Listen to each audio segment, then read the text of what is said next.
Ne muslimanët besojmë se prej dhuratave më të mira që do të ketë njeriu në xhenet është dhurata e ruajtjes së kurorës nga kjo botë për në xhenet.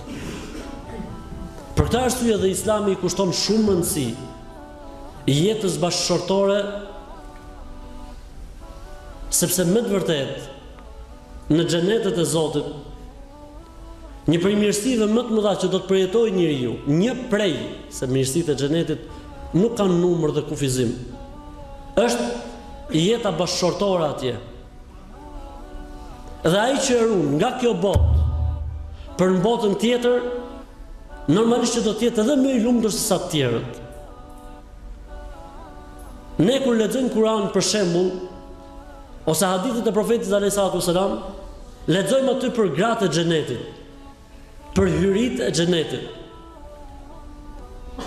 Ti je i sigurt se një grua e kësaj bote, nëse fiton xhenetin, është më e mirë se sa me mira dhe me qindra mira gratë xhenetit.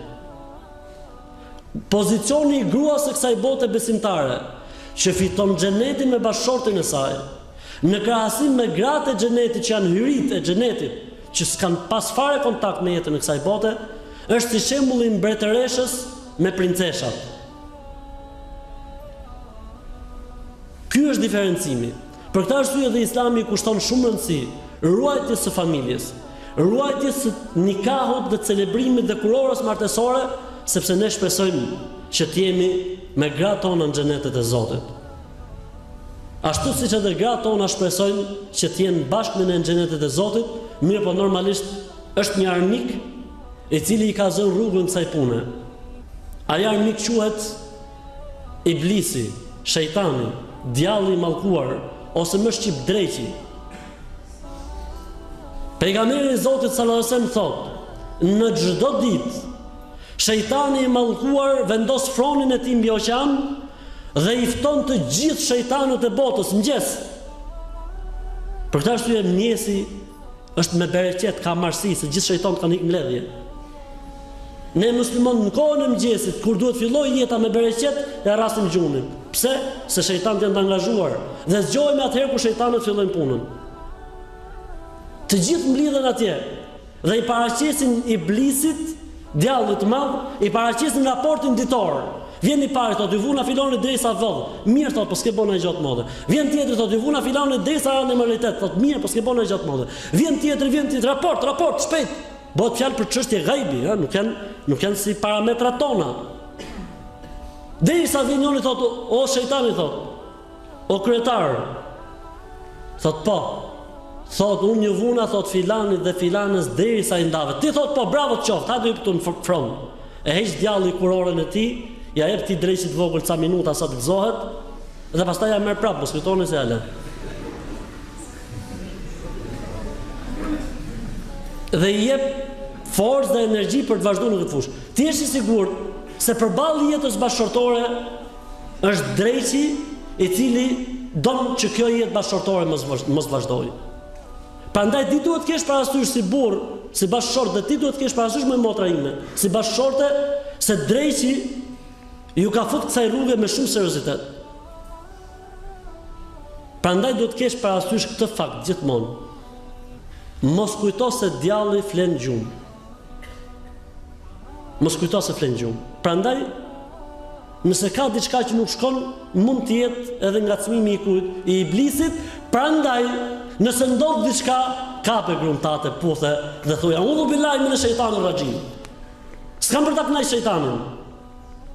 Nëse të ndodh diçka për burrit tënd me motra ime, mos mbaj zemrim, mos mbaj inat, nuk flet. Shko puthe me zor. Përqafoje dhe thuaj, "A'udhu billahi minash shaitanir rajim." Jo vallaj, nuk ka për të ndar shejtani. Kjo është grua e mençur dhe ky është burri i mençur. Le të vazhdojmë me jot që nuk duhet i kemi për një jetë bashkëshortore të lumtur. Serioziteti, ngrysja e vetullave, bashkimi i vetullave nuk bëjnë dobi në jetën bashkëshortore. Nuk zgjidhin problem. mund të jeni laç në momente të caktuara, ama nëse kjo bëhet tradit, atëherë nuk je i suksesshëm dhe nuk mund të ketë lumturi.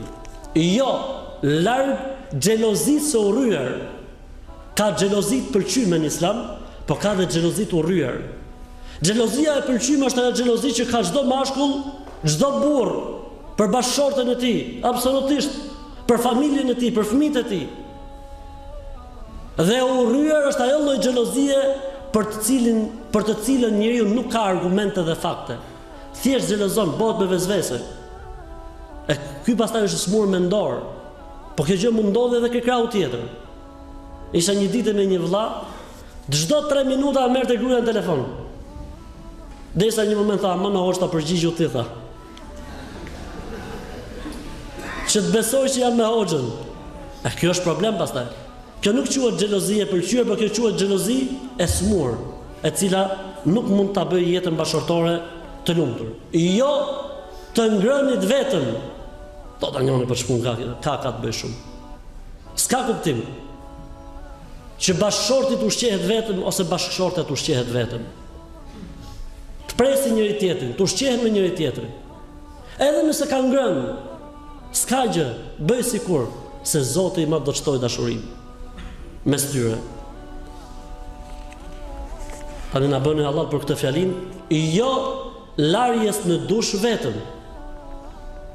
Absolutisht. Ishte pejgamber Muhamedi alayhis salam. Thot nëna e besimtarve, sa herë që la ilahe me mu, sallallahu alaihi wasallam. Dhe loznin aty në dush. Lagnin njëri tjetrin, loznin me ujë. Ky ishte Muhamedi sallallahu alaihi wasallam. Pse duhet kemi turp ne me thonë një gjë të tillë? Pse muslimanët nuk duhet krenohen me figurën më të lartë që ka parë historia e njerëzimit, edhe në jetën e tij intime bashkëshortore, sallallahu alaihi wasallam.